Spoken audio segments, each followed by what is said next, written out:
Super star ரஜினிகாந்தோட ஆக்டிங்ல சமீபத்தில் release ஆன இந்த திரைப்படம் தான் வேட்டையன். அதை தொடர்ந்து இப்ப கூலி திரைப்படத்துல நடிச்சிட்டு இருக்காரு. இப்போ ஒரு புது விஷயம் ரொம்பவே ட்ரெண்டிங்ல பரவிட்டு இருக்கு. அதாவது என்னன்னா, சூப்பர் ஸ்டார் ரஜினிகாந்த் தாவேகா கட்சியில இணைய போறதா ஒரு தகவல் பரவிட்டு இருக்கு. அது உண்மையா இல்லையா? வாங்க வீடியோக்குள்ள போய் பார்ப்போம். அதுக்கு முன்னாடி சேனலுக்கு சப்ஸ்கிரைப் பண்ணாலும் சப்ஸ்கிரைப் பண்ணிட்டு இந்த வீடியோக்கு லைக் பண்ணிட்டு வாங்க வீடியோக்குள்ள போகலாம். இளைய தளபதி என்று மக்களால் அன்போடு அழைக்கப்படுபவர் விஜய் அவர்கள். விஜய் சமீபத்தில் தான் கட்சி ஸ்டார்ட் பண்ணியிருந்தாரு. அந்த கட்சியோட நேம் தமிழக வெற்றி கழகம்.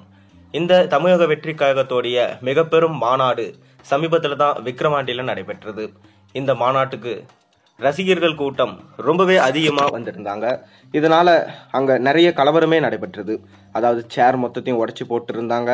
மேலும் அனைத்து இடத்துலயும் பாத்தீங்கன்னா ரொம்பவே மோசமான நிலைமையை உருவாக்கிட்டு இருந்தாங்க. ஆனா விஜயோடைய இந்த மாநாடு சக்சஸ் என்று தான் சொல்லப்படுது. கண்டிப்பா விஜய் அவர்கள் 2026 எலெக்ஷன்ல நின்று சிஎம் ஆவார்னு ஒரு பக்கம் சொல்லப்படுது. இன்னொரு பக்கம் என்ன சொல்றாங்கன்னா, ரஜினி அவர்கள் அரசியலுக்கு வருவார்னு என்ன சொல்லிட்டு கடைசி நேரத்துல வர முடியாம போயிடுச்சு.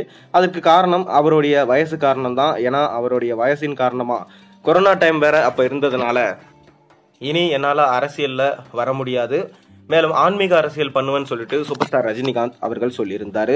இன்னொரு பக்கம் இப்ப என்ன சொல்லிட்டு இருக்காங்கன்னா, ரஜினிகாந்த் அவர்கள் தான் விஜயோடைய பின்னாடி பக்கபலமா இருக்காரு எனவும், அவரால் தான் விஜய் இந்த அளவுக்கு பேச முடியுது, இந்த அளவுக்கு தைரியமா பேசுறாரு. மேலும் ரஜினி இல்லைன்னா விஜய் அவர்கள் இந்த அளவுக்கு பேச வாய்ப்பு இல்லைன்னு ஒரு பக்கம் சொல்லப்படுது. இன்னொரு பக்கம் இல்ல இதெல்லாம் தவறு, விஜய் அவர்களே தான் பாத்தீங்கன்னா இது எல்லாத்துக்குமே அவருடைய சொந்த முயற்சியால பண்ணிட்டு இருக்காரு அப்படின்னு இன்னொரு பக்கம் சொல்லப்படுது. ஆனா சமீபத்துல நம்ம கேள்விப்பட்டது என்னன்னா, விஜய் அவர்கள் மாநாடு நடக்கிறதுக்கு முன்னாடி நம்ம ரஜினி அவர்களோட வீட்டுக்கு போனதாகவும், மேலும் ரஜினிக்கு விருந்து வச்சதாகவும் ஒரு பக்கம் டாக் போயிட்டு இருக்கு. என்னதான் ஒரு பக்கம் விஜய் ரஜினி ரசிகர்களிடையே பாத்தீங்கன்னா அதிக மோதல் இருந்துட்டு வருது. அதுக்கு காரணம் ரஜினி தான் என சொல்லப்படுது. ஏன்னா ஜெயிலர் படத்தோடைய ஆடியோ லான்ச்ல காக்கா கழுகு கதையை சொல்லியிருந்தாரு. அப்பவே நான் சொல்ற கதையில யாரையும் புண்படுத்தி சொல்லல, யாரையும் மிகைப்படுத்தி சொல்லல, நீங்க தவறா புரிஞ்சுக்காதீங்க, தவறா எழுதாதீங்கன்னு சொல்லியிருந்தாரு. ஆனாலும் பாத்தீங்கன்னா விஜய தான் அவர் காக்கான்னு சொல்றாருன்னு இவர் பக்கம் ரொம்பவே ட்ரெண்டிங்கா பரப்பிட்டு இருந்தாங்க.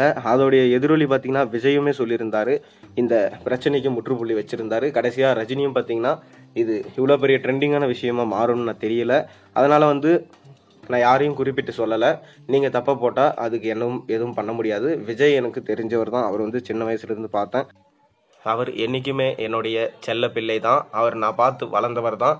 அவர் அரசியலையும் வளர்றாருன்னா அது எனக்கு சந்தோஷம் தான். கண்டிப்பா நான் அவரை எதிர்ப்பு தெரிவிக்க மாட்டேன். ஒருவேளை இனி வரும் காலங்களில் அவருக்கு சப்போர்ட் பண்ணணும்னா கண்டிப்பா சப்போர்ட் பண்ணுவேன்.